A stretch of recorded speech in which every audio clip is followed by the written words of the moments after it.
தாவேக்கால போய் சேர்ற அளவிற்கு அவர் இந்த அளவுக்கு ஒரு முடிவை எடுப்பார்னு யாரும் நினைச்சு பார்த்துருப்பாங்க. இவரெல்லாம் போய் சேர்றதுதான் ஒரு ஆச்சரியக்குறின்னு முன்கூட்டியே சொல்லியிருப்பார் போல.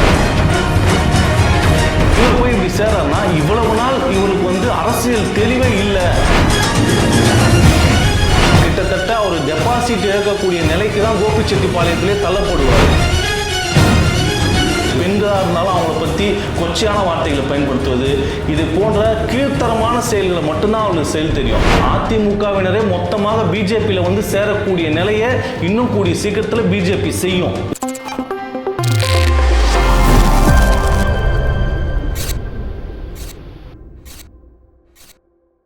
வாங்க பேசலாம் நேயர்கள் அனைவருக்கும் வணக்கம்.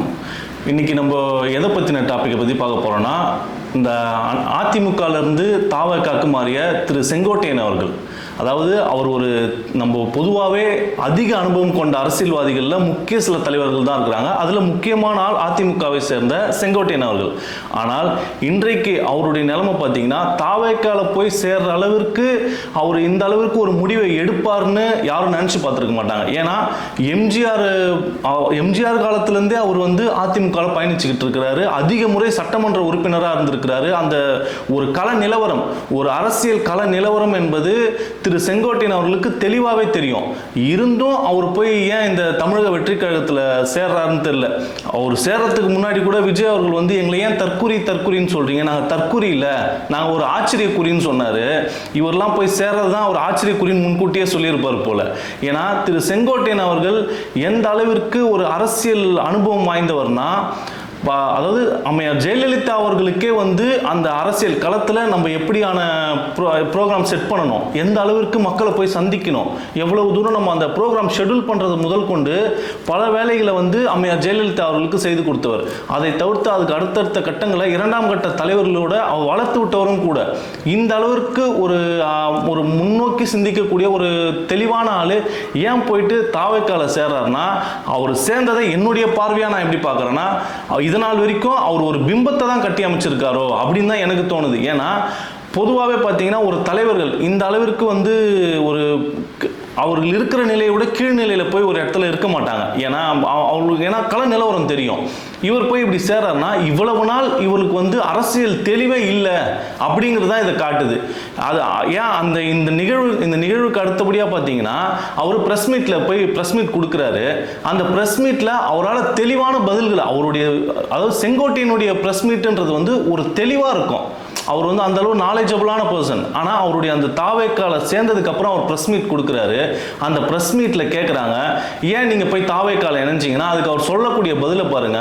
இவர் இப்படியான தலைவர் ஒரு கட்சியிலேருந்து இன்னொரு கட்சிக்கு மாறும்போது அந்த கட்சியினுடைய கொள்கை பிடிச்சு, அந்த தலைவருடைய செயல்பாடுகள் பிடிச்சு, அவர் மக்களுக்கு என்னென்ன திட்டங்கள்லாம் செய்கிறாரு அப்படிங்கிறத அடிப்படையாக வச்சு தான் நம்ம ஒரு கட்சியிலேருந்து இன்னொரு கட்சிக்கு மாறுறன்னு ஒரு சிலர் மாறுவாங்க. இது போன்ற அடிப்படை காரணங்கள்லாம் சொல்லாமல், மீடியா நீங்கள் தானே அவர் வெளியே வந்தார் இத்தனை கோடி வியூஸ் போகுது, அவர் இங்க போனார்னா அவ்வளோ நியூஸ் போடுறீங்க, அங்க போனார்னா அவ்வளோ நியூஸ் போடுறீங்க, இப்படி ஒரு அடித்தளமே இல்லாத ஒரு பதிலை சொல்லியிருக்காரு. அவருடைய அரசியல் நாகரிகம் எந்த அளவுக்கு சிறந்ததுன்னு நம்ம நினைச்சோமோ அந்த அளவுக்கு கீழ்மட்டமான ஒரு பதிலை சொல்லியிருக்கிறாரு. அதன் மேற்கொண்டு அவர்கள் திருப்பி கேட்கிறாங்க. அவர் அங்கிருந்து எழுந்து கிளம்பி ஓடுறாரு. அந்த கேள்விகளுக்கு அவரால் சமாளிக்க முடியல. செய்தியாளர்கள் அந்த பத்திரிகையாளர் சந்திப்பில் அவர் கேட்கக்கூடிய கேள்விகளை அவரால் ஃபேஸ் பண்ண முடியல. ஆனால் அதிமுக இருந்தபோது தெளிவான முறையில் அவர் ஃபேஸ் பண்ணுவார். அவர் நான் அடுத்த கட்டத்துக்கு போயிடுவோம் அப்படின்னு நினைச்சு தமிழக வெற்றி கழகத்துக்கு போயிருக்காரு. ஆனால் நிச்சயமாக அவருடைய அந்த செல்வாக்கானது படிப்படியாக குறைஞ்சி கிட்டத்தட்ட அவர் டெபாசிட் இழக்கக்கூடிய நிலைக்கு தான் கோபிச்செட்டிப்பாளையத்திலே தள்ளப்படுவார். ஏன்னா அந்த மாதிரி சூழ்நிலை தான் இருக்கு. அவர்கள் எப்பேற்பட்ட தற்குறிகள் தெரியுங்களா? அந்த தமிழக வெற்றி கழகத்தில் இருக்கக்கூடிய ஒரு பொது வெளியில ஒரு கருத்து போடக்கூடிய இடத்துல அந்த கருத்துக்களுக்கு ரொம்ப கீழ்த்தரமான வார்த்தைகளை சொல்லி அந்த அளவிற்கு கூட அவங்களை வழி நடத்தக்கூடிய ஒரு தலைவர்கள் அங்கே இல்லை. அந்த அளவிற்கு மோசமான ஒரு இயக்கம் அந்த தமிழக வெற்றி கழகம். அதனால தான் அதை நாங்கள் தற்குறி வெற்றி கழகம்னு சொல்கிறோம். எதனால்னா ஒருத்தங்க ஒரு கருத்தை பதிவிடுறாங்கன்னா அதுக்கு எதிர்கருத்தை பதிவிட மாட்டாங்க. அதில் வந்து அசிங்கமாக திட்டுறது, கொச்சையான வார்த்தைகளை பயன்படுத்துவது, பெண்களாக இருந்தாலும் அவங்கள பற்றி கொச்சையான வார்த்தைகளை பயன்படுத்துவது, இது போன்ற கீழ்த்தரமான செயல்களை மட்டும்தான் அவங்களுக்கு செயல் தெரியும். இந்த இடத்துல போயிட்டு செங்கோட்டையன் அவர்கள் தஞ்சம் புகுந்து இருக்கிறது அவருடைய ரொம்ப அவருடைய கீழ்நிலை போய்கிட்டு இருக்காரு அப்படின்றதுக்கு ஒரு முதல் எடுத்துக்காட்டு தான். இரண்டாவது, இதெல்லாம் அவர் எங்கேருந்து அவர் இதை ஆரம்பிக்கிறாருன்னு பாருங்க. அவர் அதிமுகலேருந்து அவரை பொறுப்புலேருந்து எடுக்கிறாங்க. அதன் பிறகு அவர் டெல்லி போகிறாரு. டெல்லி போயிட்டு ஒரு கோவிலுக்கு போகிறதா சொல்லிட்டு போய் அமித்ஷாவை சந்திக்கிறாரு. அதன் பிறகு இந்த மாதிரி முடிவுகள்லாம் அடுத்தடுத்த முடிவுகள்லாம் பார்த்தீங்கன்னா இந்த மாதிரி எடுக்கிறாங்க. இது யாருடைய காய் நகர்த்தல் அப்படின்னு பார்த்தீங்கன்னா, என்னுடைய பார்வைக்கு இது தெளிவாக பிஜேபி தன்னுடைய காய் நகர்த்தல் தெளிவாக பண்ணியிருக்குன்னு தான் அர்த்தம். ஏன் சொல்கிறேன்னா, அவங்க பாருங்க, ஒரு கட்சி எப்பவுமே பிஜேபி ஒரு தொலைநோக்கு சிந்தனை, எப்படின்னா மக்களை பற்றி சிந்திக்கிறது இல்லை. அவங்க கட்சி எப்படி கால் ஊன வைக்கிறது, கொல்லைப்புறம் வழியாக தங்கள் கட்சி எப்படி கால் ஊன வைக்கிறதுன்னு ஒரு தெளிவாக சிந்திக்கக்கூடிய கட்சி பிஜேபி.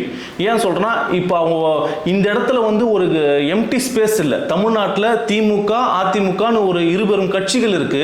அந்த கட்சிகளை மீறி தங்கள் கொள்கைகளை பேசி இந்த இடத்துல அவங்களால கால் தடம் பதிக்க முடியாது.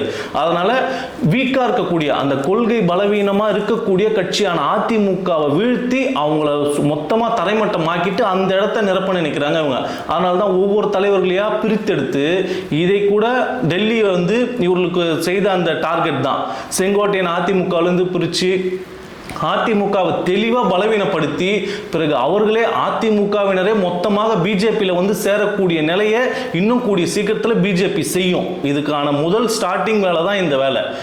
இது போல ஒவ்வொரு தலைவர்களையாக பிரித்து ஒட்டுமொத்த அதிமுக கூடாரத்தையே காலி பண்ணி அவள் அந்த இடத்துல பிஜேபி உட்கார நினைக்கும். இதுதான் ஒவ்வொரு மாநிலத்திலையும் அவங்க பண்ணது.